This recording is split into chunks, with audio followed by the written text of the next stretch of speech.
Muslim. Oke, Muslim. Salam kenal dulu ya Bang ya. Ya, salam kenal dulu Bang. Saya Kristen Bang, Bang Muslim ya. Muslim Bang. Ya, silakan Bang, silakan. Gimana Bang? Gimana?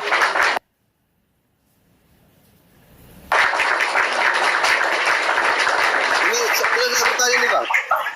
Boleh, silakan Bang, silakan. Kalau di orang Abang Yesus itu Tuhan Bang? Nah, itu lagi kan pertanyaannya. Makanya aku bilang tidak ada. Aduh, oke lah, saya sudah ada janji ditemu nih. Oke, baik. Sudah ada janji temu. Sorry. Oke.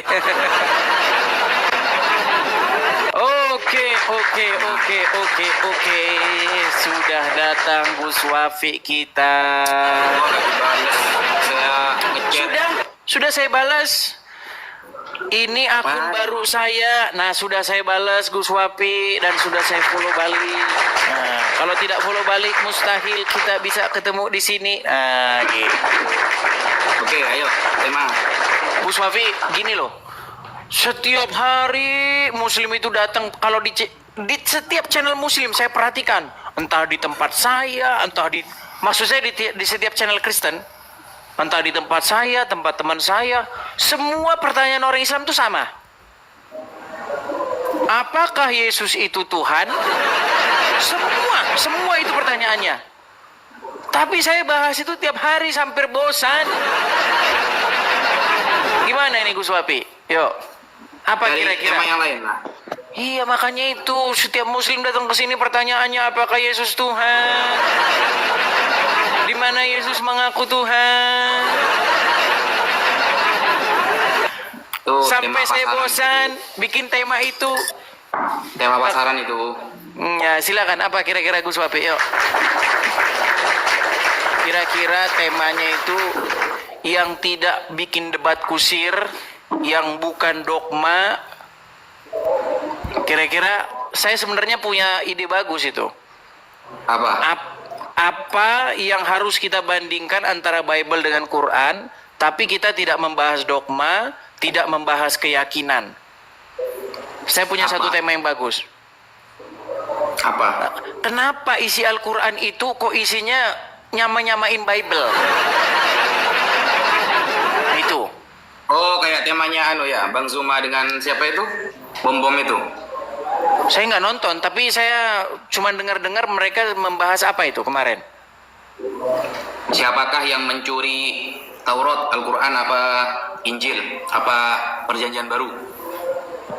Kalau itu nanti dia agak sedikit melebar. Maksud saya temanya itu kita bandingkan isinya, lalu kita kita Ini aja teliti temanya secara keabsahan ilmiah. keabsahan sebuah ajaran dalam Islam. Itu nanti terlalu lebar, Pak Ustaz. Terlalu lebar.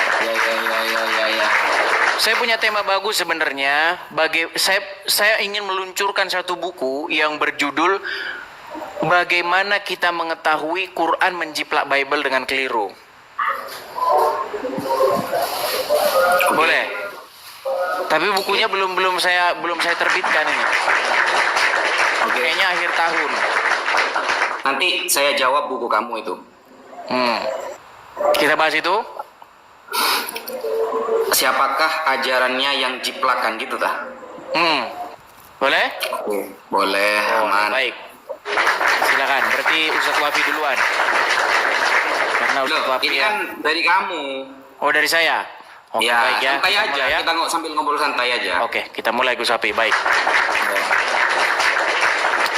Iya, selamat malam kepada pemirsa Edis TV dimanapun teman-teman sekalian berada ya. Kali ini saya ngobrol lagi ya, ngobrol malam dengan Gus Wafi dengan tema yang semakin ilmiah dan semakin akademis nih teman-teman. Jadi kita nggak membahas hal-hal yang bersifat dogmatika karena itu sangat bersifat subjektif dan kebenarannya itu sangat bersifat menurut pribadi sendiri. Nah, gini Gus Wafi.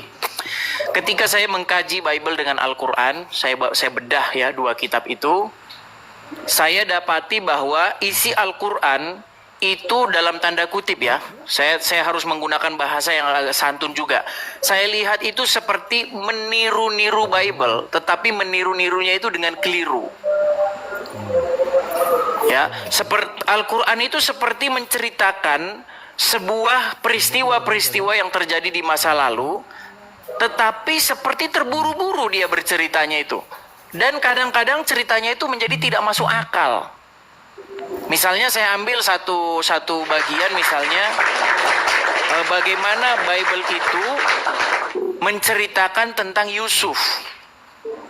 Ya kan? Bagaimana Yusuf itu dia itu anak yang lebih dikasihi oleh ayahnya ketimbang anak-anaknya yang lain dari istri-istri yang berbeda.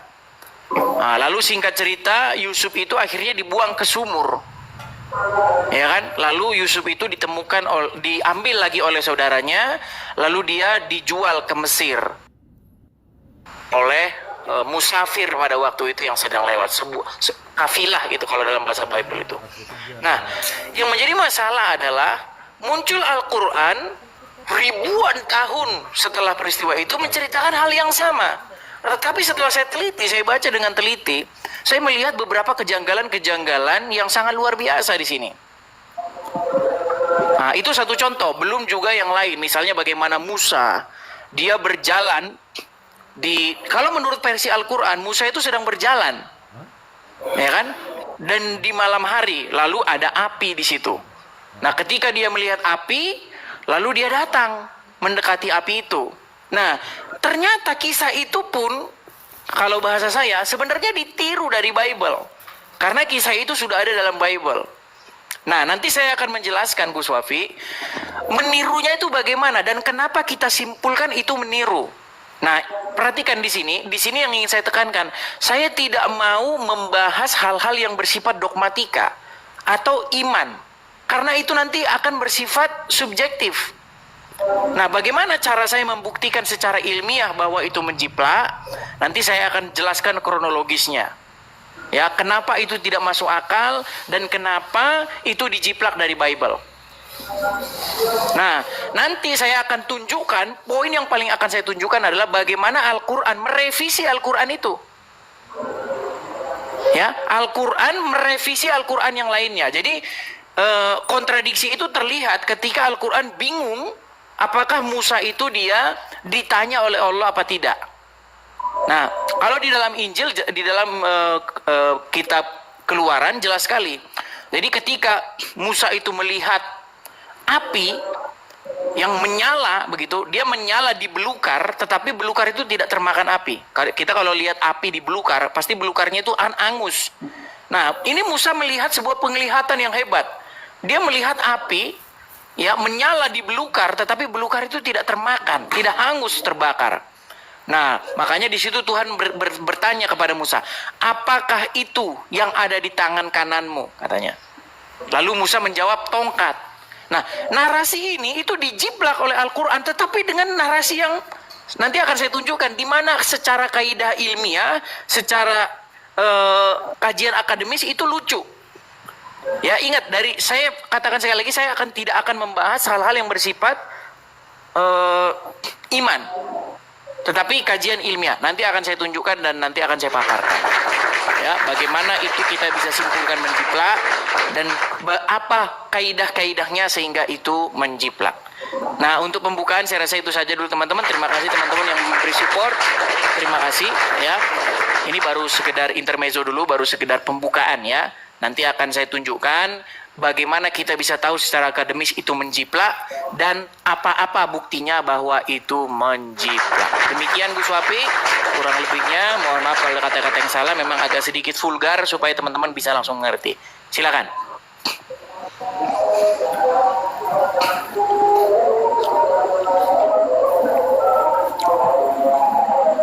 Oke, saya catat ya.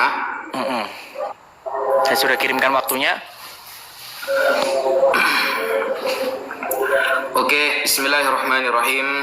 Assalamualaikum warahmatullahi wabarakatuh, teman-teman muslimin dan seluruh teman-teman Kristen yang saya banggakan, yang saya cintai. Satu negara, Bhinneka Tunggal Ika. Jadi di sini tema kita yang dipilih oleh Mas Edis adalah agama siapa yang menjiplak ajarannya. Nah, nanti usahakan Mas Edis ketika menerangkan tentang surah Yusuf itu sebutkan ayatnya biar saya cari juga. Surah Yusuf ayat berapa, nanti kesamaannya itu dengan Bible ayat berapa. Sehingga saya bisa mengkomparasikan apakah sebenarnya sebuah ajaran ini menjiplak atau tidak. Begini, ketika Mas Edis mengatakan bahwa tema hari ini bukanlah tema keimanan, itu kurang tepat Mas Edis. Tetap itu disebut dengan tema keimanan. Kenapa? Itu sudah tertulis dalam Al-Quran dan sudah diimani oleh umat Islam. Dan juga tertulis dalam Bible dan diimani oleh orang Kristen. Cuma kita akan menemukan nanti fakta sejarahnya apakah benar-benar menjiplak atau tidak. Jadi arahnya kepada ilmu sejarah dan pembuktian nantinya. Nah, tema ini saya benarkan. Saya ACC karena nanti kita bisa membuktikan masing-masing dari ajaran yang ada di dalam Bible dan ajaran yang ada di dalam agama Islam. Contoh tadi sudah menyentuh kepada surah Yusuf. Salah satu surah yang menceritakan agak detail di dalam Al-Quran adalah cerita tentang surah Yusuf daripada nabi-nabi yang lain, sampai menjadi sebuah surah yang bernama surah Yusuf. Ya, dimulai dari Alif Lam Ra, kemudian Allah menerangkan bahwa Al-Quran diturunkan dengan menggunakan bahasa Arab, la'allakum ta'qilun, agar kalian paham karena turunnya kepada bangsa Arab. Dan kemudian cerita tentang Nabi Yusuf pertama kali bermimpi melihat bintang, ahada asyara kaukaba, melihat 11 bintang yang tunduk kepada dia, lalu ditakwil oleh ayahnya yang bernama Nabi Yakub alaihi salam. Dan Nabi Yakub mengatakan, la taqassus ru'yaka ala ikhwatika fayakidu laka kaida. Jangan ceritakan mimpi kamu ini Yusuf kepada saudara-saudara kamu, maka mereka sungguh akan hasut kepada kamu. Itu adalah sekelumit tentang cerita Nabi Yusuf. Dan Nabi Yusuf ini disebut dengan ahsanal qososi, cerita yang paling bagus, ya, yang diceritakan oleh Allah kepada Nabi Muhammad SAW. Nanti kita buktikan dalam surah Yusuf ayat berapa menjiplak Bible ayat berapa, dan kasih bukti penjiplakannya. Bukan hanya ketika sama lalu dinarasikan menjiplak. Kalau seperti itu oke, tidak apa-apa, saya ikuti narasinya nanti. Ketika oh ini sama berarti menjiplak, kalau sama saja langsung dikatakan menjiplak, saya akan ikuti narasi tersebut. Saya akan kembalikan dengan fakta yang lebih kuat nantinya di dalam Bible. Banyak sekali, sangat banyak sekali. Baik dari sejarah, apalagi Bible ya, Bible yang mayoritas isinya adalah sejarah. Beda dengan Al-Quran. Kalau kita belajar Al-Quran teman-teman, contoh dalam kitab Al-Ashbah wan Nadhair yang ditulis oleh Al-Imam As-Suyuti. Al-Quran itu 500 ayat membahas tentang hukum fikih. Ini sesuai dengan pendapat Al-Imam Asy-Syafi'i. Ada beberapa sejarah, ada hikmah dan lain sebagainya. Kalau Bible memang rata-rata sejarah Bible itu, maka pembuktiannya akan banyak di Anda nanti ketika Anda memilih tema ini. Pembuktiannya banyak di Anda. Al-Quran hanya sekelumit menceritakan beberapa para nabi, termasuk yang agak lengkap adalah Nabi Yusuf, dan yang paling lengkap adalah Nabi Musa alaihi salam. Hampir di setiap surah yang panjang Allah menerangkan tentang cerita Nabi Musa alaihi salam, tapi tidak kepada Nabi Yusuf alaihi salam. Sehingga Yusuf yang merupakan anak dari Yakub punya 4 istri, 2 istrinya adalah seorang budak dan 2-nya bukan seorang budak. Dari istri yang bernama Rahel punya anak 2, satu Yusuf, yang kedua Binyamin. Nah, ini adalah satu ibu satu bapak. Nanti kita akan membuka fakta sejarah kalau Anda akan menyentuh kepada tema tersebut. Nah, maka dari itu ini sebagai produk dari saya, siapakah ajaran yang menjiplak dan benarkah keabsahan ajaran bisa dipertanggungjawabkan secara ilmiah baik Islam ataupun Kristen. Kita dengarkan setelah ini jawaban Mas Edis. Sekian. Baik, kita mulai satu persatu ya. Baik. Oke. Ya, begini Gus Wapi, ya Gus Wapi ini kali lagi saya peringatkan untuk tidak membahas hal-hal yang bersifat dogmatis. Nah, tadi Gus Wapi mengatakan hal-hal yang bersifat dogmatis. Apa itu? Karena Gus Wapi mengatakan bahwa surat Yusuf itu adalah bagian yang paling sangat sempurna. Itu hal yang bersifat dogmatis. Jadi hindari hal-hal yang bersifat dogmatis karena itu nanti kebenarannya akan bersifat pribadi sendiri. Nah, begini saya tunjukkan. Saya akan tampilkan di layar, ya. Saya tampilkan di layar dulu. Jadi begini Gus Wapi, dari mana kita bisa tahu bahwa Al-Quran itu melakukan plagiatisme atau penjiplakan dengan keliru? Saya akan tunjukkan dulu. Ini adalah Kejadian, kitab Kejadian, pasal yang ke 37. Nah, di dalam Kejadian pasal yang ke-37 ini, di sini dikatakan bagaimana cara Yusuf itu dibuang ke sumur. Perhatikan ya. Nih, kita baca di ayat yang nih ya. Kita mulai dari pasal ayat yang ke-17 nih. Lalu kata orang itu, ini kan Yusuf mencari-cari saudaranya untuk mengantarkan makanan kepada mereka ketika mereka sedang menggembala. Kata orang itu, mereka telah berangkat dari sini sebab telah kudengar mereka berkata, marilah kita pergi ke Dotan. Maka Yusuf menyusul saudara-saudaranya itu dan didapatinya lah mereka di Dotan. Kata mereka kepada seorang yang lain, lihat, si tukang mimpi itu datang. Sekarang marilah kita bunuh dia dan kita lemparkan ke dalam salah satu sumur ini. Lalu kita katakan, seekor binatang buas telah menerkamnya dan kita lihat nanti bagaimana jadinya mimpinya itu. Perhatikan, ketika Ruben mendengar hal ini, ia ingin melepaskan Yusuf dari tangan mereka. Sebab katanya, janganlah kita bunuh dia. Lagi kata Ruben kepadanya, janganlah tumpahkan darah, lemparkanlah dia ke dalam sumur yang ada di gurun ini. Tetapi janganlah apa-apakan dia. Maksudnya, hendak melepaskan Yusuf dari tangan mereka dan membawanya pulang kepada ayahnya. Begini Gus Wapi.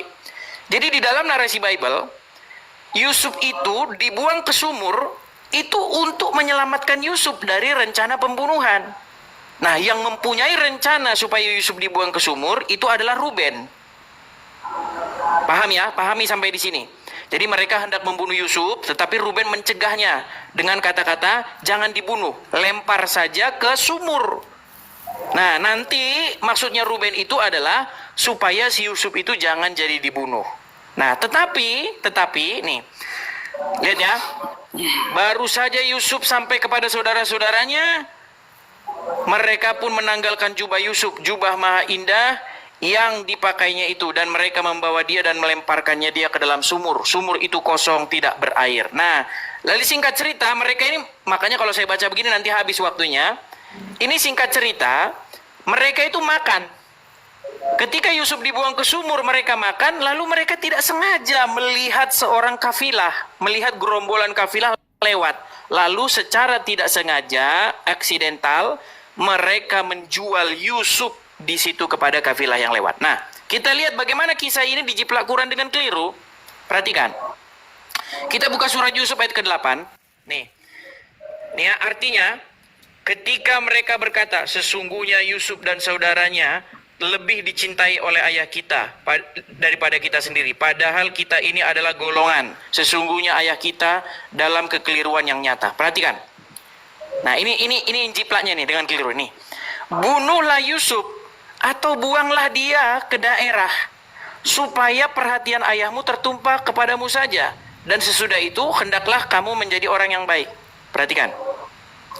Seorang di antara mereka berkata, nih, janganlah kamu bunuh Yusuf, tetapi masukkanlah dia ke dasar sumur supaya dipungut oleh beberapa orang musafir. Nah, ini nanti saya jelaskan kenapa ini ayat ini bermasalah.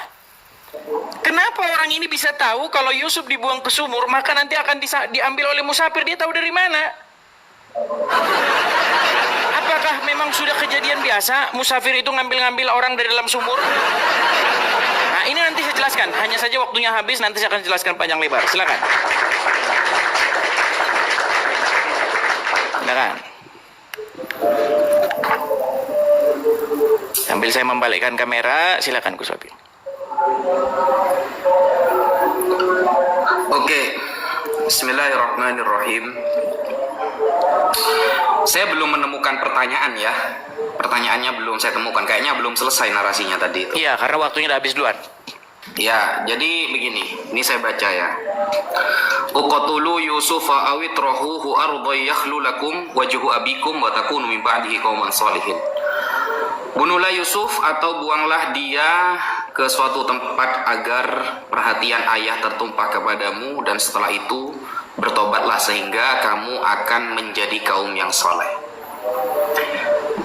Mas Edis menganggap ini meniru Kejadian 37. Kejadian ini kitab orang Yahudi ya, bukan kitab orang Kristen. Kalau kita lihat di dalam 17 ya, ayat yang ke-17. Lalu kata orang itu, mereka telah berangkat dari sini sebab telah kudengar mereka berkata, marilah kita pergi ke Dotan. Maka Yusuf menyusul saudara-saudaranya itu dan didapatilah mereka di Dotan. Dari jauh ia telah kelihatan ya kepada mereka, tetapi sebelum ia mendekat pada mereka, mereka telah bermufakat mencari daya upaya untuk membunuhnya. Kata mereka seorang kepada yang lain, lihat tukang mimpi kita itu datang, sekarang marilah kita bunuh dia. Sebenarnya dari kedua cerita ini sama-sama menceritakan tentang Yusuf. Tapi saya pengen tahu narasi yang dijiplak oleh Al-Quran yang mana gitu loh, coba tekankan. Narasi yang dijiplak oleh Al-Quran yang mana? Karena Al-Quran di sini menceritakan ketika itu saudara-saudara Yusuf mengajak Yusuf ke tengah hutan. Nah, ke suatu tempat di mana di sana itu ada sumur. Karena saudara-saudara Yusuf itu iri melihat Nabi Yakub lebih cinta kepada Nabi Yusuf daripada yang lain, sehingga ada upaya untuk membunuh Nabi Yusuf. Tetapi pembunuhan itu kemudian beralih kepada cara dengan menenggelamkan dia kepada sumur. Begitu. Nah, narasi jiplakannya mana? Ya, sehingga kalau tadi Mas Edis masih membaca ya, masih membaca antara Al-Quran dengan Bible, belum ditekankan mana narasinya. Oke, sekalian nanti Anda selesaikan narasi itu. Sekarang saya bertanya kepada Anda. Nah, pertanyaan pertama begini. Coba Mas Edis buka di dalam Yesaya 6. Kalau kita mau pakai perjanjian baru juga ya, perjanjian lama ya. Yesaya 6 nomor 5 sampai 7. Di sana di dalam Yesaya 6 nomor 5 sampai 7, ayat ke-5 dan 7. Itu ada istilah ya. Ini kita tidak lari kepada keimanannya. Ada istilah batu yang menghapus dosa, Mas Edis. Ya, ini kita tidak lari kepada keimanannya. Saya kepengen tanya, batu yang diistilahkan menghapus dosa itu sejauh ini yang saya tahu itu batu Hajar Aswad, Mas Edis. Secara keimanan ya, secara keimanan. Nah, pertanyaan saya begini. Yang dimaksud dengan Yesaya dalam fakta sejarah itu batu apa? Karena tidak ada satupun nabi dalam fakta sejarah yang membahas tentang kelebihan sebuah batu kecuali hanya Hajar Aswad. Kalau Anda tidak bisa membuktikan fakta sejarahnya, ada batu selain Hajar Aswad yang terkenal menjadi wasilah penghapus dosa, berarti jiplak. Berarti jiplak, Mas Edis. Jiplaknya dari mana? Nanti kita bisa buktikan dari mana penjiplakan itu. Tuh ya, batu yang sejauh selama ini bisa menjadi wasilah dan mulia itu Hajar Aswad. Saya tidak pernah mendengarkan dulu sebelum Nabi Muhammad kemudian Nabi Ibrahim yang membawanya ada batu selain Hajar Aswad itu punya kekuatan wasilah sebagai penghapus dosa. Wasilah ya, bukan batunya, wasilah. Nah, di Yesaya 6 nomor 5 dan 7 itu ada istilah batu yang juga punya faedah yang seperti itu. Coba bukti sejarah ini batu apa? Karena nabi-nabi tidak pernah mengabarkan ada batu yang bisa menjadi wasilah penghapus dosa. Jangan lari kepada keimanannya ya, tapi lari kepada fakta sejarahnya. Ya. Kalau memang tidak ada, berarti Anda menjiplak. Jiplakannya dari mana? Nah, saya akan menyampaikan nanti jiplakannya dari mana. Mungkin itu sebelum nanti Anda selesaikan pertanyaan Anda. Selesai. Terima kasih. Baik. Baik. Mulai kembali ya, Gus Wapi ya.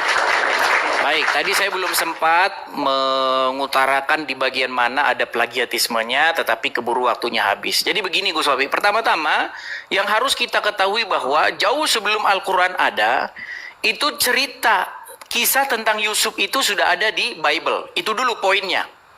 Nah kemudian muncul Al-Quran ribuan tahun berikutnya menceritakan juga tentang Yusuf. Tetapi ceritanya itu jauh daripada lebih lengkap dari Bible.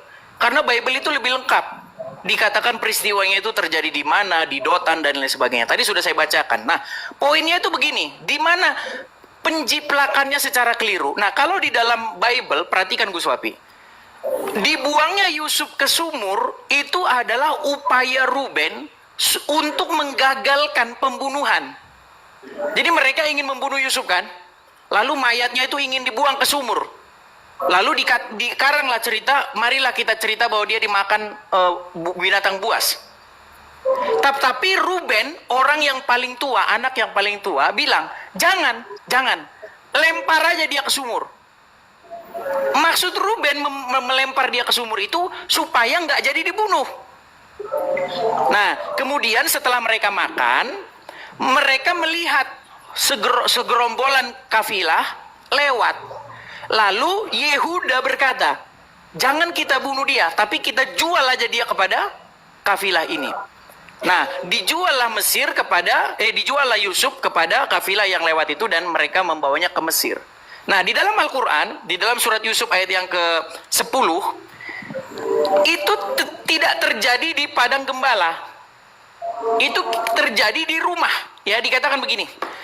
Seorang di antara mereka berkata, di sini tidak dijelaskan. Nah, kenapa saya katakan ini menjiplak secara keliru begini? Kita berbicara secara logis. Seseorang bisa memprediksi pasti karena ada pengalaman di masa lalu. Contoh, kalau daging dilempar ke singa, maka akan diprediksi bahwa daging itu akan dimakan. Kenapa seseorang bisa memprediksi itu? Karena dia punya pengalaman masa lalu.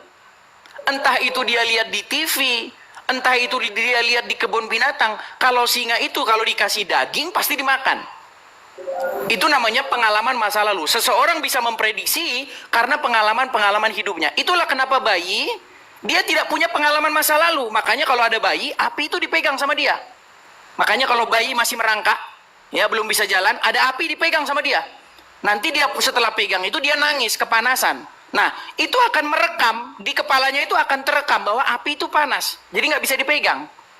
Nah, pertanyaannya begini Gus Wapi. Dari mana orang ini tahu bahwa kalau Yusuf itu dibuang ke sumur, pasti dia diambil oleh musafir? Karena begini, karena namanya sumur, apalagi di Timur Tengah, itu posisinya banyak didatangi warga. Bagaimana kalau Yusuf itu nanti ditemui oleh warga? Bagaimana kalau Yusuf itu nanti dikembalikan oleh warga kepada ayahnya? Nah, makanya di sini kejanggalannya adalah saya lihat Al-Quran ingin melakukan plagiatisme, tetapi dia keliru menceritakan cerita yang benarnya. Gitu. Itu poin yang pertama. Makanya nanti tolong Gus Wapi nanti fokus di situ. Dari mana dia bisa tahu bahwa pasti, dia bisa tahu dengan pasti bahwa itu nanti diambil akan oleh musafir. Seolah-olah pengalaman hidupnya dia sering buang-buang orang ke situ. Nanti dibuang ke situ diambil musafir, nanti dibuang ke situ diambil musafir. Ya kan? Ini seperti, makanya saya bilang secara ilmiah, secara akademis, ini pasti ini sebuah plagiatisme yang keliru. Nah, kemudian tadi Gus Wapi bertanya, biar kita tidak terkesan tidak menjawab ya, masalah batu. Nah, begini Gus Wapi, kalau kita baca dari ayat pertama, di sini itu Yesaya melihat sebuah penglihatan. Ya, lalu ada para serafim, ya saya baca saja, dalam tahun yang, makasih Bang, dalam tahun matinya Raja Uzia, aku melihat Tuhan duduk di tahtanya yang tinggi menjulang, dan ujung jubahnya memenuhi bait suci. Para serafim berdiri di sebelah atasnya, masing-masing mempunyai 6 sayap. 2 sayap dipakai untuk menutupi muka mereka, 2 sayap dipakai untuk menutupi. Ini karena waktunya singkat, saya habis kan waktunya kan. Nah, jadi ini sama sekali tidak. Jawab sesi selanjutnya. Oke, baik. Silakan. Itu fokus dulu ke situ ya. Aja Mas Edis. Ya. Kita santai aja. Terima kasih teman-teman yang kasih. Kayaknya kan baru mulai juga kan Mas Edis kan? Oke, baru mulai juga. Oke, santai aja. Semuanya agak keburu, yang penting dijawab dulu kan gitu. Ya. Oke.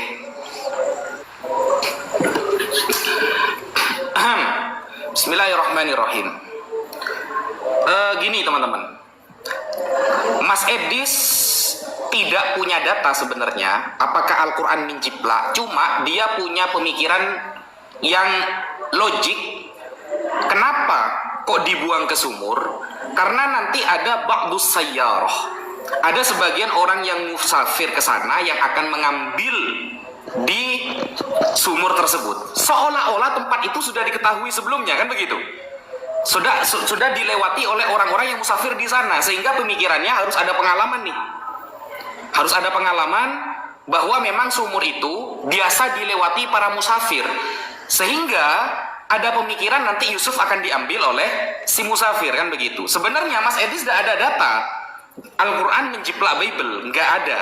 Tapi lebih mengarah kepada mempertanyakan ayat Al-Quran ini, kenapa ada inisiatif dari saudara Yusuf tidak jadi membunuh tetapi ditaruh di dalam sumur, agar nanti ba'dus sayyara ini sebagian musafir mengambilnya.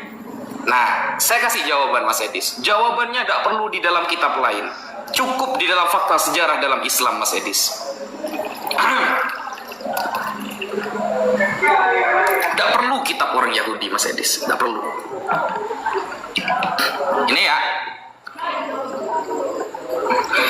ini namanya Tafsir Ar-Razi yang ditulis oleh Al-Imam Fakhruddin Ar-Razi, menceritakan sejarah tentang yaltaqituhu ba'dus sayyarah. Ini ya, coba saya lebarkan dulu. Ntar.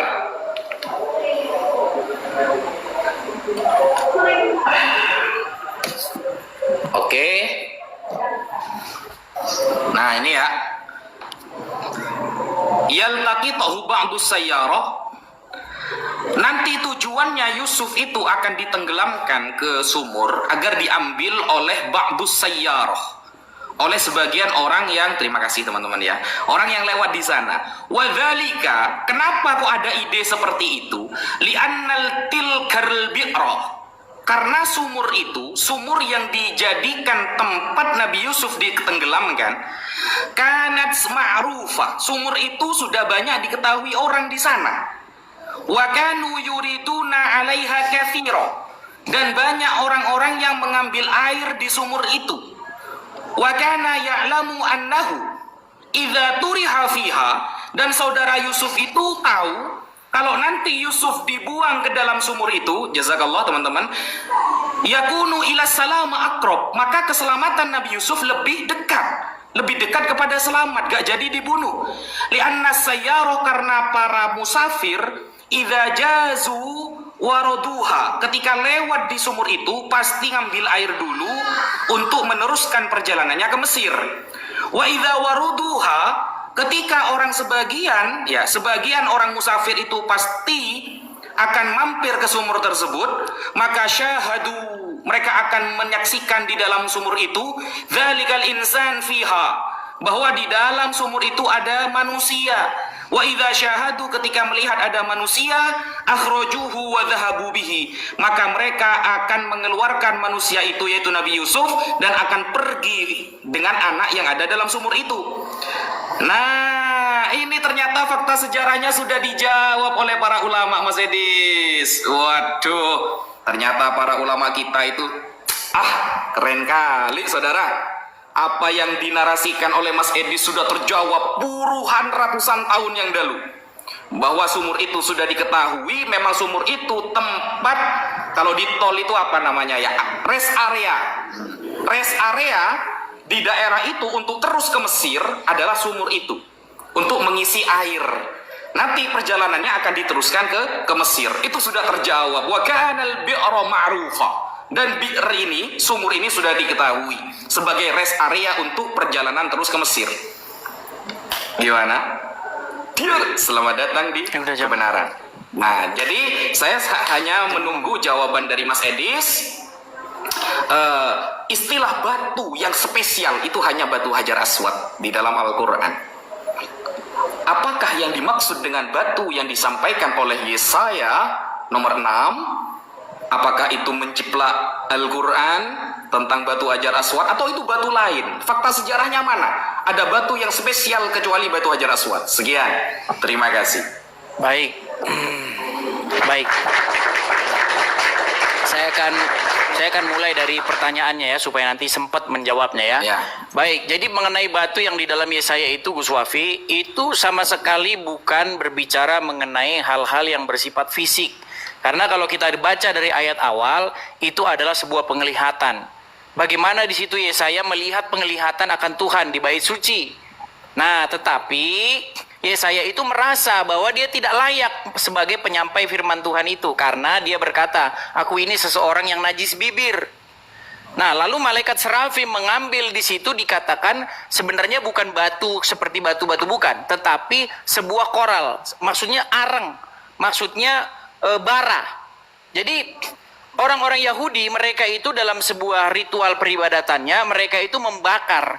Jadi mereka membakar sesuatu, makanya di situ ada sepit dan ada batu.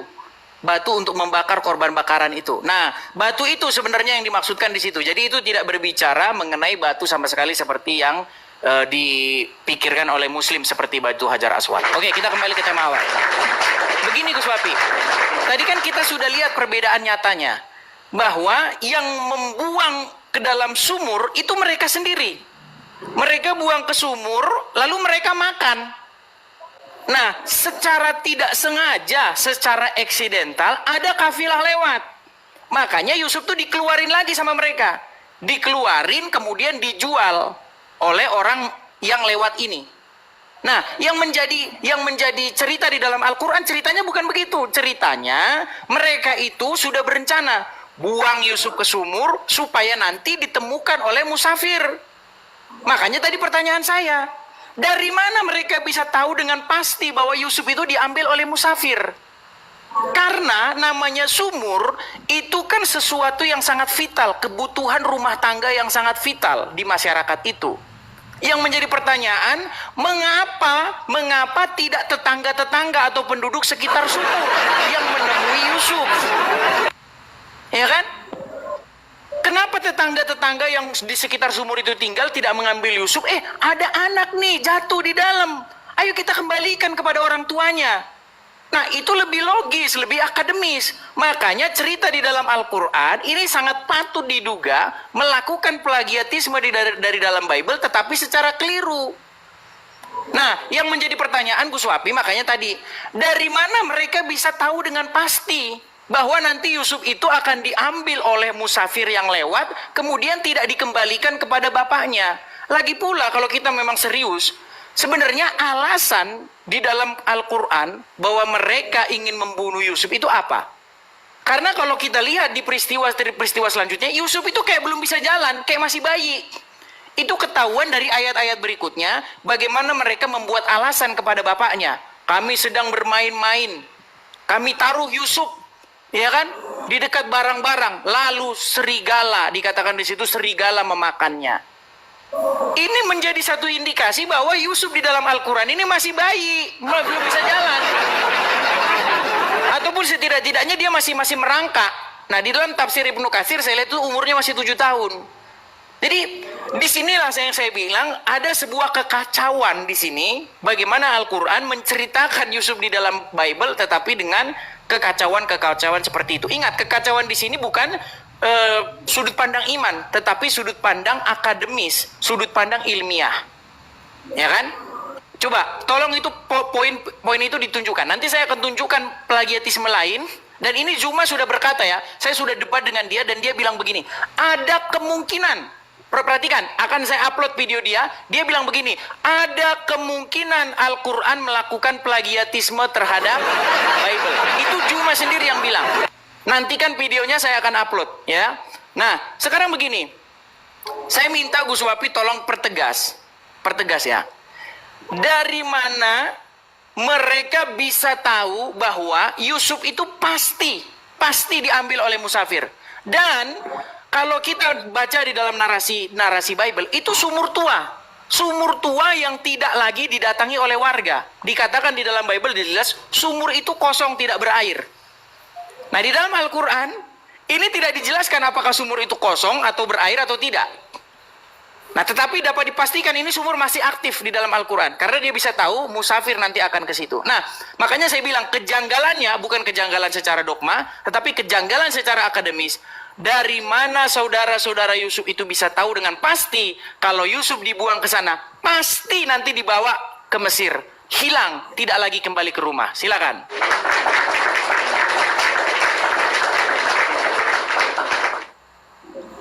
Jazakallah, terima kasih teman-teman.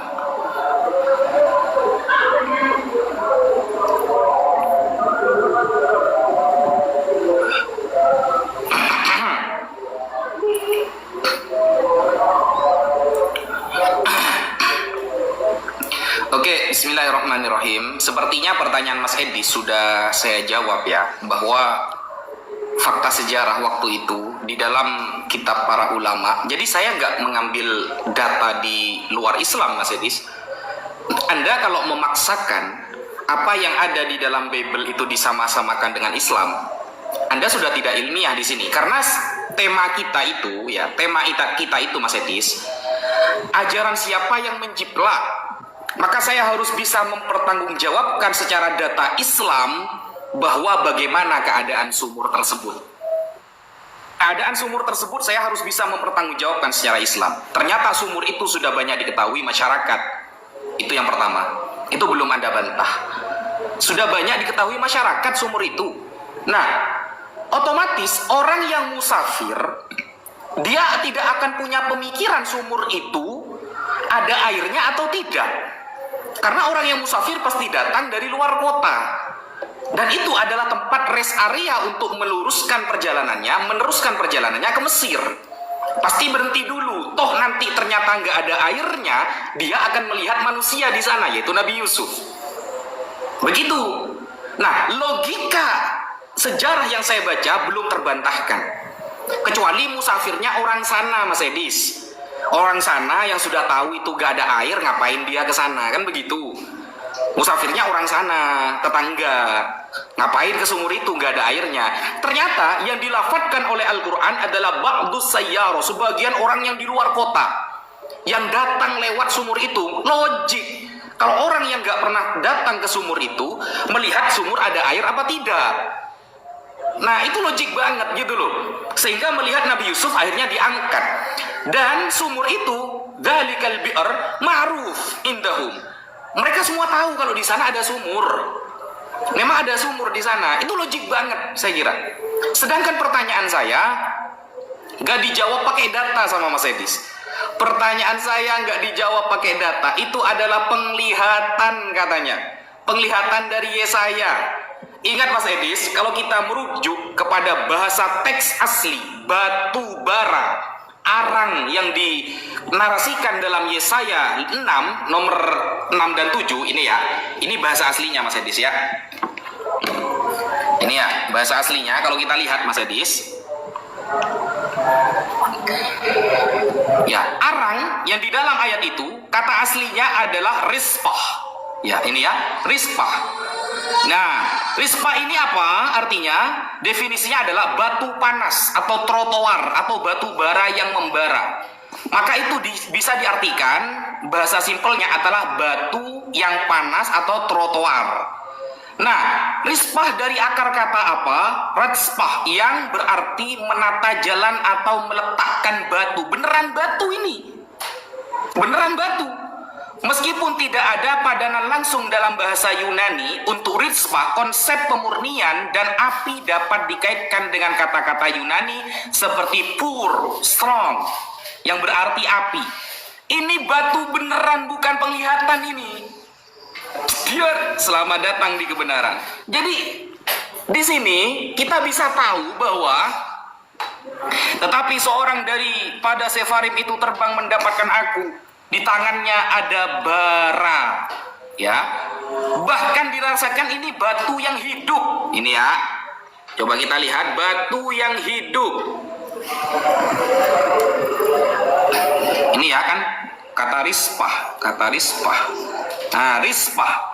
Batu bara hidup. Jedar rispah, batu bara yang hidup. Sudah batu bara hidup lagi. Nah, ini dari mana ajaran ini? Yang saya tanyakan bukan masalah penglihatannya. Kamu gak punya data masalah ini. Kamu malah larinya ke iman. Katanya kita mau bahas jangan keimanan. Sejauh ini yang memiliki keistimewaan hanya batu Hajar Aswad, Mas Edis. Hanya batu Hajar Aswad yang terkenal dari kalangan Yahudi, Kristen. Batu Hajar Aswad. Sedangkan Rispah yang merupakan batu yang dinarasikan dalam Yesaya itu narik dari mana ajaran itu? Sampaikan kepada kita datanya. Kalau ini ternyata bukan batu Hajar Aswad atau ini niru di dalam Islam. Datanya di mana, Mas Edis? Coba tampilkan data kepada kami bahwa batu ini bukan bener-beneran batu. Dijawab. Sekian. Terima kasih. Baik. Ya, terima kasih ya Gus Wapi. Ya, jadi begini Gus Wapi, saya langsung menanggapi bahwa saya tidak berbicara soal iman. Tadi kan Gus Wapi menekankan terus, ini batunya mana ini? Karena batunya ini nggak sungguh-sungguh ada. Memang betul, batu itu tidak sungguh-sungguh ada, karena itu adalah sebuah penglihatan. Sama seperti bagaimana dikatakan di dalam Al-Quran, ada 7 ekor lembu yang gemuk, dimakan oleh 7 ekor lembu yang kurus. Itu ada juga dalam Al-Quran. Di mana ada itu peristiwa itu? Ada lembu memakan lembu? Kan tidak ada. Itu adalah sebuah penglihatan yang memiliki makna. Nah, saya rasa Gus Wapi kan orang yang sudah familiar dengan Al-Quran, jadi nggak perlu lagi membahas-bahas yang itu. Oke, saya langsung tekankan saja ke poin yang tadi. Begini Gus Wapi, ketidakmasukakalan cerita di dalam Al-Quran itu secara logis bukan secara dogma adalah bagaimana Yusuf itu dibuang ke sumur, tapi mereka bisa tahu dengan pasti bahwa Yusuf itu tidak dikembalikan ke orang tuanya. Dan bagaimana mereka tidak tahu dengan pasti bahwa Yusuf tidak mati di situ? Karena kalau dibuang ke sumur situ, ada berapa hari yang dibutuhkan supaya Yusuf itu ditemukan oleh musafir. Apalagi jika sumur itu berair, maka dipastikan Yusuf itu sudah mati tenggelam. Ya kan? Coba, berapa hari tempo yang dibutuhkan sampai musafir itu datang menemui Yusuf dan mengambil mereka? Apakah mereka tidak merasa iba dengan Yusuf dan mengembalikan kepada orang tuanya? Nah, itu kejanggalan-kejanggalan secara ilmiah dan akademis. Oke, saya akan tunjukkan bukti yang lain. Nah, teman-teman, apakah hanya Yusuf itu saja yang dalam tanda kutip yang dijiplak oleh Al-Quran? Tidak. Bagaimana Musa di dalam Bible ketika dia sedang menggembalakan domba, dia menggembala, lalu dia melihat semak belukar yang menyala. Ini ingat kejadiannya di siang bolong. Ya, bukan kejadian di malam hari seperti cerita Al-Quran. Nah, ketika Musa mendatangi semak yang menyala itu, the burning bush itu, ya, bush itu, dia datang, lalu dia mendengar suara dari api yang menyala itu. Dia bilang, Musa, tanggalkanlah sendalmu dan seterusnya. Lalu di sini ada sebuah narasi bagaimana Musa itu menolak. Dia nggak mau. Utus saja orang lain. Saya nggak sanggup. Lalu Tuhan memberikan tanda kepada Musa. Tuhan bertanya di sini. Saya bacakan di dalam Keluaran pasal yang keempat, ya. Nih, saya baca dari ayat pertama. Lalu sahut Musa, bagaimana jika mereka tidak percaya kepadaku dan tidak mendengar perkataanku, melainkan berkata, Tuhan tidak menampakkan diri kepadamu. Jawab Tuhan kepada Musa, katanya, apakah yang ada di tanganmu itu? Jawab Musa, tongkat. Firman Tuhan, lemparkanlah itu ke tanah. Nah, bagian ini dijiplak oleh Al-Quran, tapi kacau. Perhatikan. Itu dijiplak di dalam surat Toha ayat yang ke-19. Perhatikan. Sebelum ke Toha, kita ke Al-Qasas dulu. Al-Qasas 31. Ya. Oke. Nah, di dalam Al-Qasas ayat berapa? Kita mulai Toha dulu, dari Toha 17. Ya, di dalam Toha ayat 17, di sini Allah bertanya kepada Musa, apakah itu yang ada di tangan kananmu, wahai Musa? Ya kan? Ini persis narasi yang dalam kitab Keluaran tadi. Lalu Musa menjawab di ayat 18-nya. Musa berkata, ini adalah tongkatku. Aku bertelekan padanya dan aku pukul daun-daun dengannya untuk kambingku. Dan bagiku ada keperluan lain lagi padanya. Ini seolah-olah Tuhan bertanya, apa fungsi tongkatnya? Ya kan? Ini Allah ini seperti bertanya kepada Musa fungsi tongkatnya. Padahal bukan itu yang ditanya. Yang ditanya apa itu yang ada di tangan kananmu, bukan apa gunanya. Nah, lalu Musa menjawab di sini. Allah berfirman, lemparkanlah ia. Alqiha ya Musa. Nah, perhatikan, ayat ini direvisi. Di dalam surat Al-Qasas ayat yang ke-31. Nah, di dalam narasi Al-Qasas, di sini tidak pernah ditanya kepada Musa, apa itu yang ada di tangannya. Tetapi di dalam surat Al-Qasas 31 ini, perkataannya bukan alqiha ya Musa, tetapi wa an alqi asok. Ya, yang artinya dan lemparkanlah tongkatmu, bukan lemparkanlah dia. Perhatikan, lemparkanlah dia dengan lemparkanlah tongkatmu itu sesuatu yang berbeda. Nah, kenapa bisa berbeda? Nanti akan saya tunjukkan di part berikutnya. Sabar teman-teman, saya nanti akan tunjukkan. Waktu sudah habis, silakan Bu Sawi. Silakan. Meksore. Mas Edi se mekso.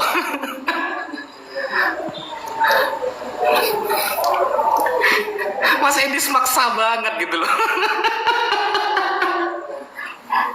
Allah Karim.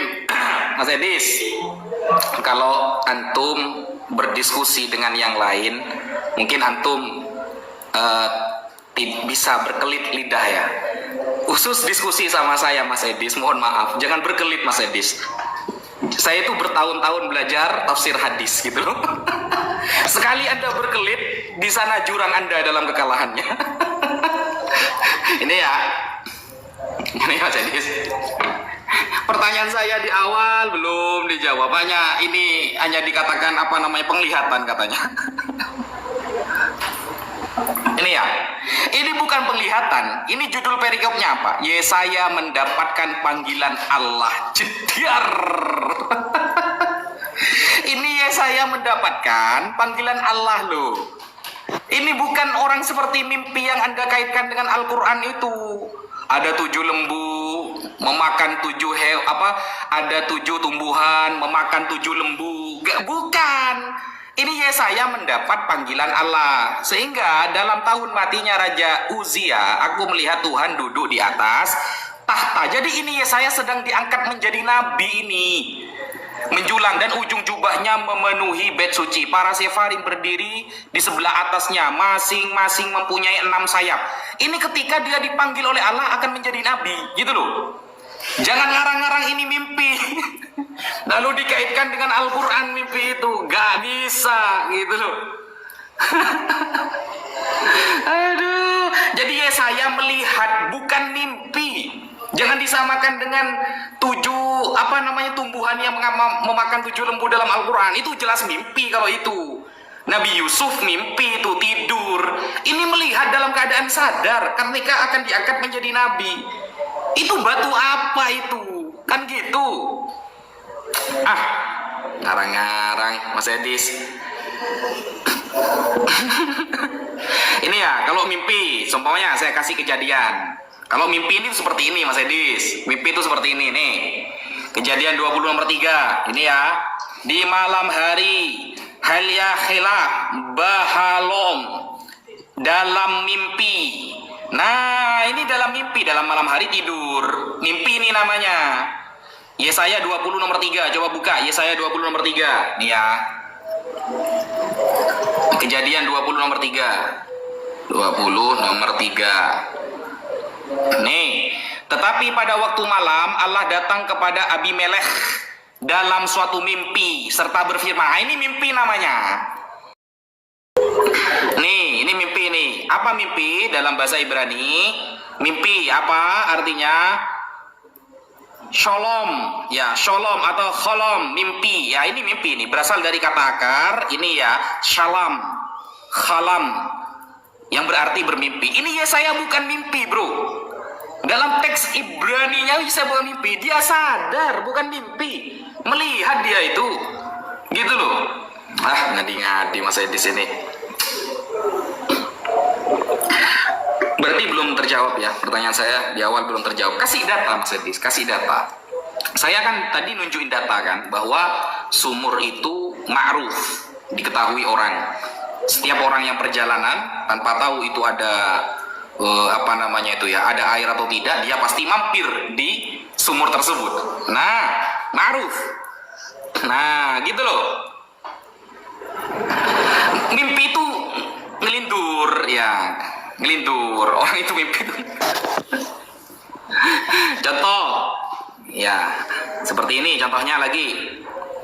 Kita buka di dalam Wahyu 5 nomor 6. Sampai belum jawab pertanyaan saya Mas Edis. Oke, kok ada puzzle sih? Kenapa ini? Jangan panik gitu. Enggak, ada puzzle. Ada puzzle ini muncul berkali-kali ini. Apa puzzle ini, Rek? Ciri-ciri mau lari nih bentar lagi nih. Ah, lari. Ngapain lari? Mohon jawaban saya Oke, bagus. waktu habis. Wahyu 5 nomor 6. Iya, waktu habis. Ini ya. Maka aku melihat Waktu di selesai. Waktu. Hei, Gus Wafi, waktu habis. Seekor anak domba. Nah, ini mimpi namanya. Waktu habis. Oke. Sampai waktu habis sudah tidak ingat lagi. Ada puzzle. Ada puzzle. Aman. Aduh, Gus Wafi sampai dia lupa waktu coy. Begitu sadisnya saudara-saudara. Oke, baik. Begini ya. Jawab pakai data Mas. Baik. Nih, saya baca di sini ya. Saya nggak sempat balik-balikan kamera nih. Jadi, di dalam Keluaran pasal yang keempat, silakan dicek di situ. Di sini kan Musa ditanya nih. Musa ditanya, apakah itu yang ada di tanganmu? Ayat 2. Keluaran 4 ayat yang kedua. Kita baca dari ayat yang ke-1. Bagaimana jika mereka tidak percaya? Kalau mereka nggak percaya gimana Tuhan? Nah, Tuhan bilang, apa itu yang ada di tanganmu? Musa jawab, tongkat. Maka kalimat selanjutnya, lemparkanlah ia. Kenapa pakai kata ganti ia? Coba. Karena tadinya sudah ditanya. Contoh. Wapi, apa itu? Yang di tanganmu? Handphone. Lemparin itu. Kenapa pakai kata itu? Karena tadinya udah ditanya. Nah, sekarang kita ke Quran. Di dalam Quran, surat Toha, ayat yang ke-17, Musa juga di sini ditanya. Ya. Apakah itu yang ada di tangan kananmu, wahai Musa? Ditanya ya. Maka Musa jawab, ini adalah tongkatku. Aku menggunakannya untuk begini, begini, dan begitu. Saya nggak bahas itu.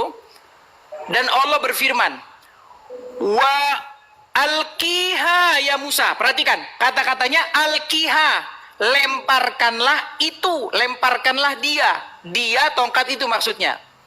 Di surah apa yang Al-Qiha itu? 19. Surat Toha ayat 19 bunyinya Al-Qiha, lemparkanlah itu. Sudah? Ya.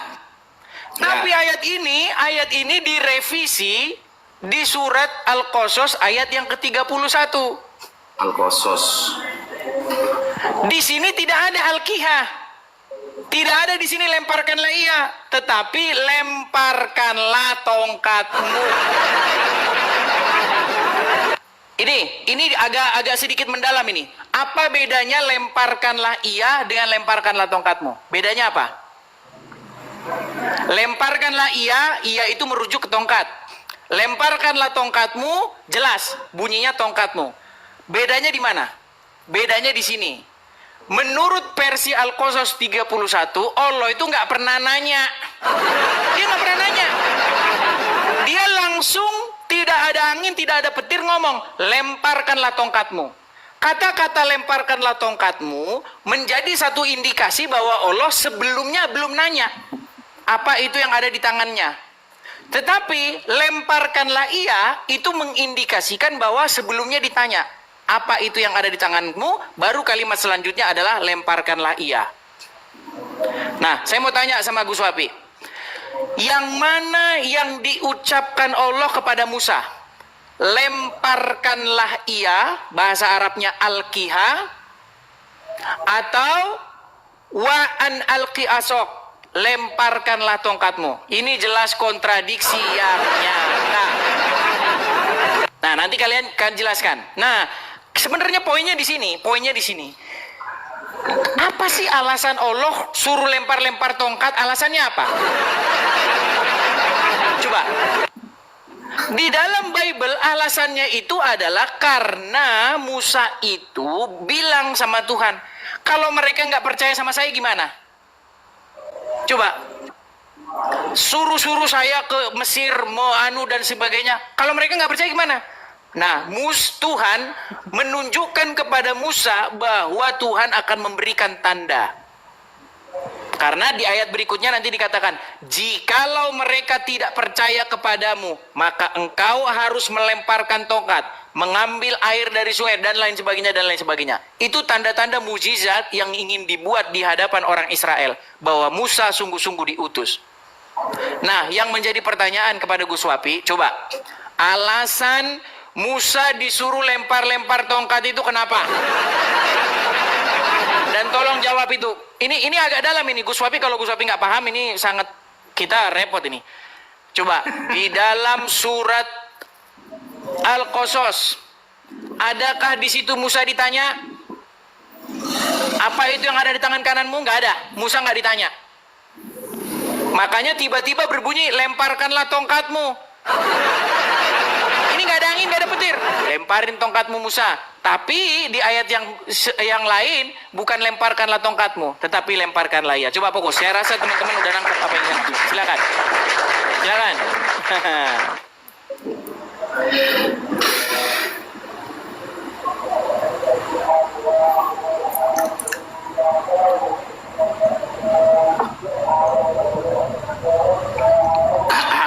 Ya, terima kasih teman-teman. Ini kenapa pertanyaan saya yang masalah batu itu tidak dijawab, Mas Edis? Coba fokus dulu, masalah batu itu dijawab, baru beralih kepada pertanyaan lain. Pertanyaan Anda itu gampang-gampang sebenarnya. Ini loh, tadi surah Yusuf sudah terjawab. Mas Edis sudah terima dengan data saya. Sekarang berganti kepada pertanyaan yang Musa. Dan saya menjawab pakai data, Mas Edis. Bukan data dari Bible, fokus kepada Islam, made in Islam, tafsir para ulama. Itu data saya dari sana. Sedangkan dari tadi saya menunggu jawaban dari pertanyaan saya masalah batu. Yesaya bukan mimpi, dia melihat. Bayangkan, itu melihat bukan mimpi. Itu sudah saya kasih ya, halam, mimpi atau halam ya. Makanya kalau di dalam bahasa Arab tafsirul ahlam, tafsir mimpi-mimpi, kan begitu. Dalam Ibrani halam, mirip ya, karena Ibrani itu dengan bahasa Arab satu akar. Nah, itu mimpi. Sedangkan Yesaya bukan mimpi. Mas Edis jawabnya pakai mimpi, gak ada data lagi. Bayangkan, datanya mana? Itu saya minta Mas Edis. Sehingga kalau pertanyaan-pertanyaan kemudian kedua, ketiga, masalah Nabi Musa, mau masalah Nabi Adam sekalipun, saya bisa menjawab pakai data, Mas Edis. Apalagi pertanyaan yang tadi ini ya. Ini surah Toha.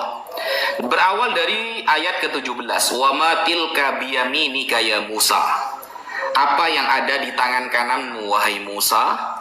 Lalu Allah mengatakan, Nabi Musa mengatakan, menjawab, qala hiya asai.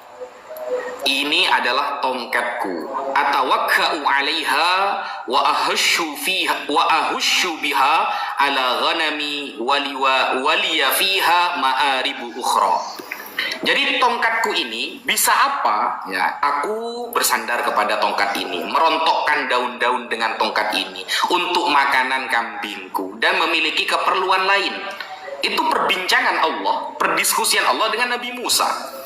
Kemudian ayat selanjutnya, qala alqiha ya Musa. Allah berfirman setelah ada perdiskusian dengan Allah antara Nabi Musa dengan Allah bertanya tentang masalah tongkat. Lalu Allah mengatakan, alqiha ya Musa. Lemparkanlah tongkat itu wahai Musa. Bukan lemparkanlah tongkat itu, lemparkanlah itu. Astagfirullah. Ini ya, kalau kita belajar berdiskusi dengan orang yang nggak pernah belajar bahasa Arab, ini Mas. Nih ya. Lemparkanlah itu. Lalu Mas Edis mengira itu ini bukan tongkat begitu. Saya mengira itu tongkat. Oh, nah, qala alqiha. Ha ini kan apa? Tongkat. Tongkat. Ha ini adalah kata ganti, tongkat. Lalu apa yang dipermasalahkan? Yang dipermasalahkan di ayat yang lain tidak ada lemparkanlah itu. Lah, di dalam Al-Qasas juga sama. Ini kita jawab ya satu-satu ya. Qala, Allah berkata, alqi fi'il amar. Hukumnya mabni, wa fi'lu amrin wa mudiyin bunya, mabni. Nah, ha sebagai kata ganti. Ha ini kembali kepada lafal aso, karena lafal aso ini adalah muannas, diakhiri dengan alif. Ya Musa. Lalu kita buka contohnya dalam surah Al-Qasas. Ya, Al-Qasas nih, Qasas. Ini kita buka Al-Qasas. Al-Qasas. Ayat berapa tadi Mas Adis? Al-Qasas ayat yang ke 31. Di situ tidak ada alqiha, tetapi wa an alqi asok. Nah, 31. Oke. Nah, ini ya. Sama-sama menggunakan lafal alqi, fi'il amar juga, kata perintah. Tadi kan alqi, sama-sama alqi, kata perintah. Bedanya, tadi menggunakan kata ganti domirha, ini menggunakan lafadznya asoka. Beda ya? Lafal aso ini muannas, diakhiri alif. Artinya Kenapa nggak alqiha juga? Ha? Kenapa hanya diganti? Kenapa nggak alqiha di situ? Astagfirullah. Kena dia. Loh. Kena. Ini lafal muta'addi Mas Edis ya.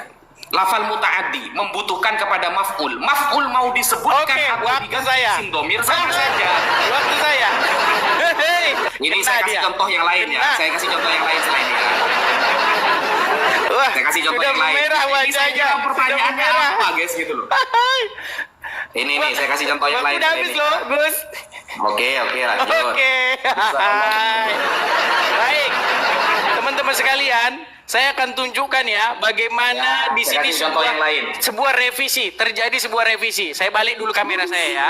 Nih, Gus Wapi nih. Nih. Kenapa di sini saya katakan sebuah revisi Gus Wapi gini? Menurut surat yang Al-Qasas itu, menurut surat yang At-Toha, Musa itu kan ditanya. Dia ditanya nih. Nih, lihat ya.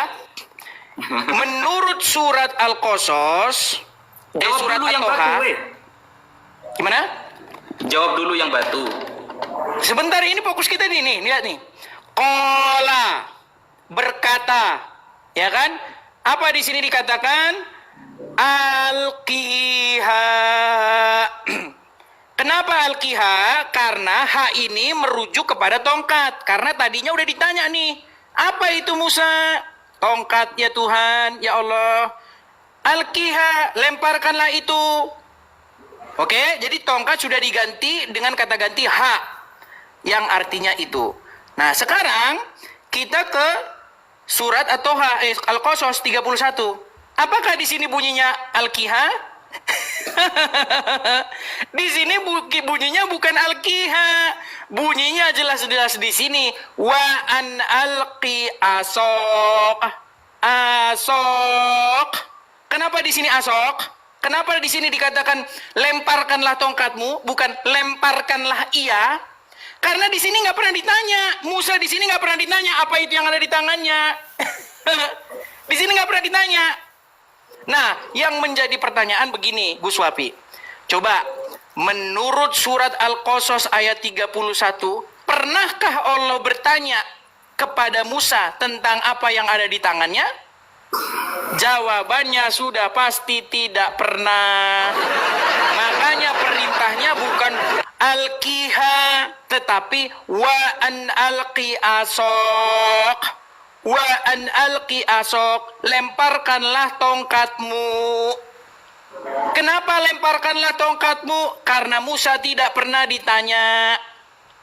Tetapi yang di sini bunyinya bukan lemparkanlah tongkatmu, lemparkanlah dia. Kenapa dia? Karena tadinya Musa ditanya tentang apa yang ada di tangannya. Nah, di sini sudah jelas revisi. Direvisi.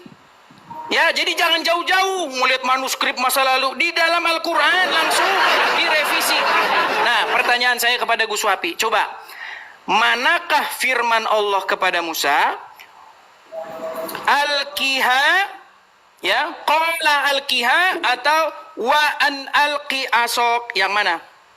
Coba, di antara dua ini yang mana? Al-Kiha atau Pertanyaan saya dijawab. Asok? Pertanyaan saya dijawab. Nih, sebenarnya ayat itu kan dijiblak dari sini nih.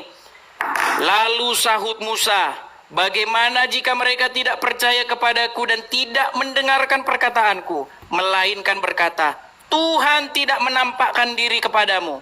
Tuhan berfirman kepadanya, apakah yang di tangan kanan, apakah yang ada di tanganmu itu? Jawab Musa, tongkat.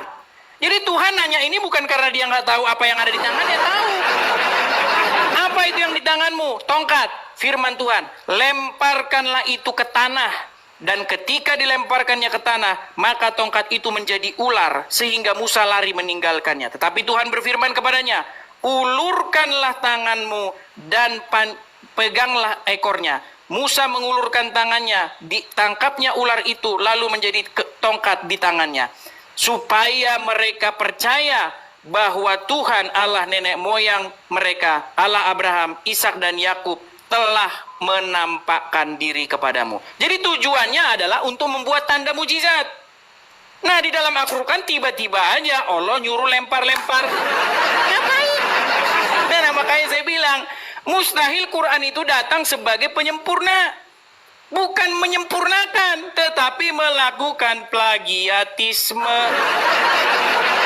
Nah, makanya saya bilang, nah, lalu nanti akan saya bahas kejanggalan-kejanggalan yang lainnya. Di mana kejanggalan lainnya?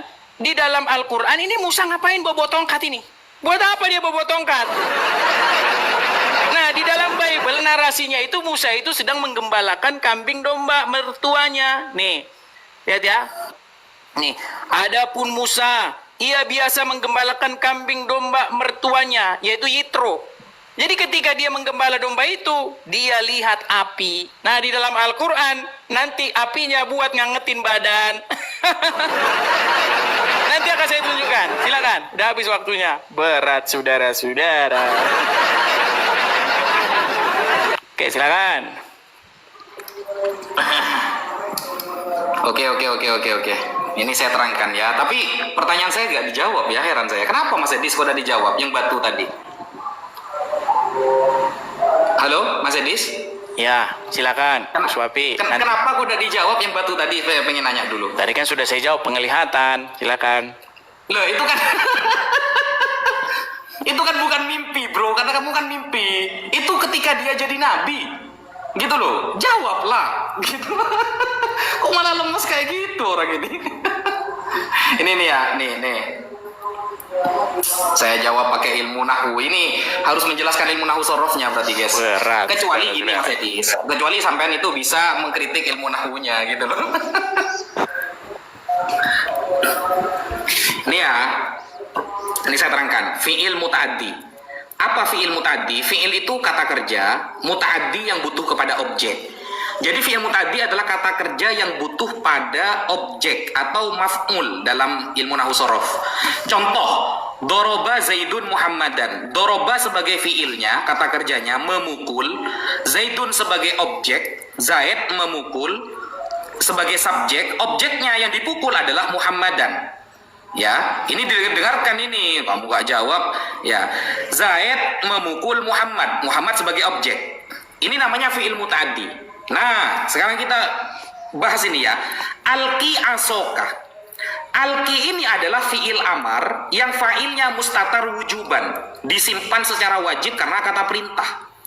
Ya, karena kata perintah. Alqi, lemparkanlah.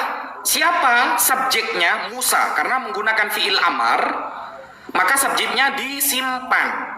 Nah, asoka sebagai objek maf'ulnya karena ini fi'il muta'addi. Lemparkanlah wahai Musa asoka, Tongkatmu. tongkat kamu. Nah, sama dengan ini alqi ha. Alqi fi'il amar, ya, alqi fi'il amar berarti kata kerja yang menyimpan subjeknya yaitu Musa. Ya, lemparkanlah wahai Musa. Ha maksudnya asoka, asok. Betul. Objek. Kenapa pakai ha?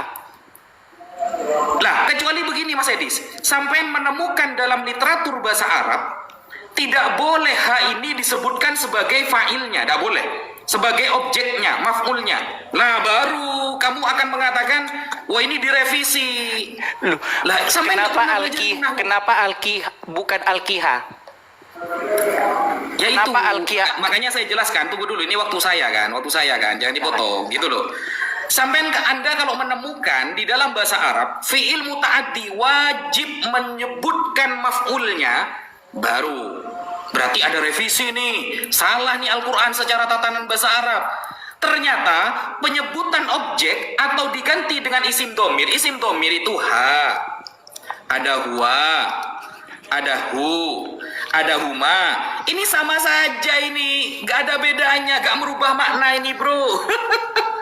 Kecuali kamu menemukan ya aturan dalam bahasa Arab, fi'il muta'addi harus menyebutkan objeknya, asok harus begitu, gak boleh diganti dengan kata ganti isim domir. Nah, baru keren, begitu loh. Nah, sudah ya. Itu sebenarnya ilmu nahu Nggak sorof. nangkep, Bu Suhapi nggak nangkep juga. Sebenarnya nangkep apa enggak saya nggak paham ya. Nggak, Ini Bu nangkep Suhapi apa nggak enggak? nangkep, sayang. Karena Nanti ini saya jelasin bahasa lagi. Arab, tunggu dulu, jangan dipotong. Ini waktu saya bro, gitu loh. Anda dari tadi motong-motong, pertanyaan saya dari awal tidak Anda jawab. Ya, hanya masalah penglihatan mana? Batu apa itu dalam penglihatan itu? Gitu loh. Batu apa itu? Coba dijawab.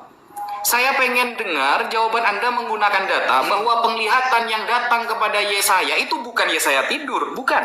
Itu memang benar-benar melihat. Ya, bukan tidur dia. Itu batu apa? Dari tadi saya nanya nggak dijawab, hanya cuma seperti itu. Giliran saya harus menjelaskan dengan datanya, kan nggak imbang kan kalau seperti ini kan. Kalau pertanyaan seperti ini receh, ini bab nahwu sorof ini, fi'il muta'addi ini sudah di luar kepala saya. Cuma karena kamu tidak pernah belajar bahasa Arab, sehingga kamu itu pusing gitu loh. Kok bisa ada kata ganti domir, lalu yang satu menyebutkan objeknya. Nah itulah kegabrulan Mas Edis. Nanti saya akan bertanya ya, saya akan ada pertanyaan baru. Kalau batu ini kan sudah gak dijawab sama sekali ya. Mas Edis sepertinya sudah menyerah dengan pertanyaan itu. Dia hanya mengatakan ya sudahlah, itu penglihatan. Mau gak mau, suka gak suka kamu, ya sudahlah, itu penglihatan. Gak usah pakai data, gak usah pakai apa, ya sudah. Itu kita menunjukkan bahwa dari tadi kita menjelaskan pakai data, saudara. Kita pakai data. Mas Edis sama sekali gak pakai apa-apa sama sekali. Ya, kita akan ada pertanyaan baru setelah ini ya. Akan ada pertanyaan baru. Sekian. Makasih Bang, makasih. Waduh. Sangat disayangkan ya, Bu Suhapi ini pura-pura nggak nangkep atau gimana? Tolonglah Bu Suhapi, janganlah kura-kura dalam perahu pura-pura tidak tahu. Bu Suhapi ini. Bu Suhapi, dengerin. Lemparkanlah, dengar, lemparkanlah ia. Ia itu merujuk Pertanyaan kemana? saya mana? Sebentar. Lemparkanlah ia. Alkiha. Ia merujuk kemana? Asok. Oke, merujuk ke tongkat atau asok. Betul. Tetapi yang menjadi pertanyaan bukan itu. Yang menjadi pertanyaan begini. Kenapa di dalam Quran surat yang Al-Qasas bukan Al-Kiha? Bukan lemparkanlah ia, tetapi lemparkanlah tongkatmu. Tahu nggak jawabannya apa? Tahu nggak jawabannya apa? Apa bedanya, bro? Karena bedanya Itu cuma menggunakan kata ada jernih, bedanya. bro. Bedanya, sebentar ini waktu saya. Bedanya, tadinya Allah tuh nanya dia, apa itu yang ada di tangan kananmu wahai Musa? Makanya kalimat perintahnya bukan lemparkanlah tongkatmu, tetapi lemparkanlah dia. Karena tadinya ditanya. Sudah paham? Sudah paham? Ya, lanjut aja kan Nah, waktu kamu ini. sedangkan yang di versi yang di versi At-Toha, ya kan?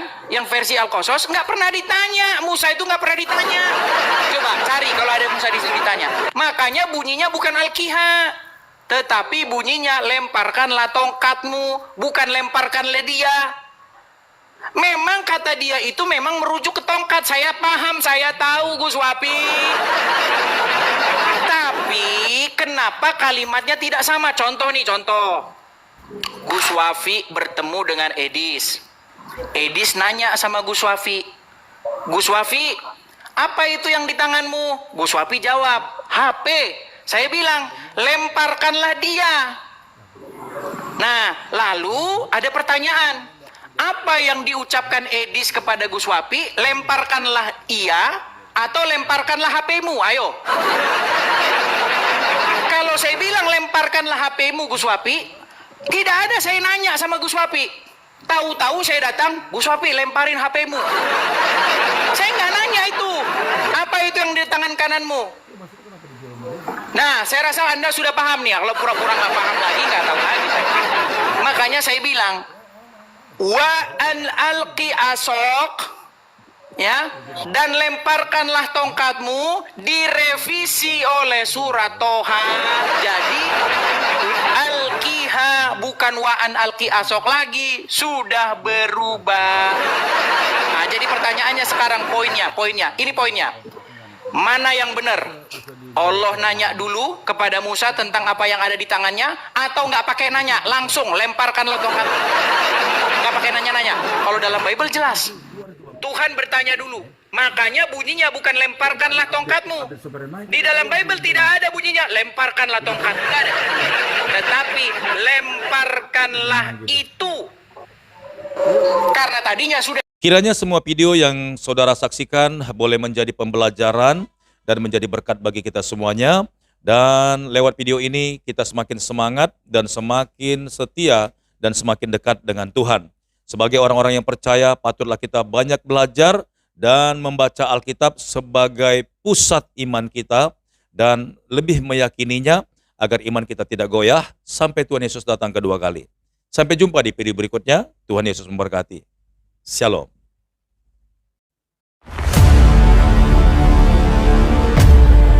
Segala sesuatu yang masuk lewat mulut, keluar lewat mulut.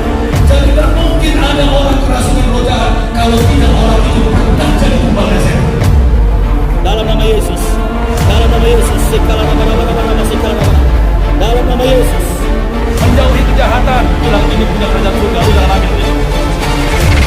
Yesus sangat tahu bagaimana cara menyembuhkan orang buta itu. Dia ambil keputusan dan dalam nama Yesus, cepat. Jangan lama-lama. Aku perintahkan engkau demi nama Yesus.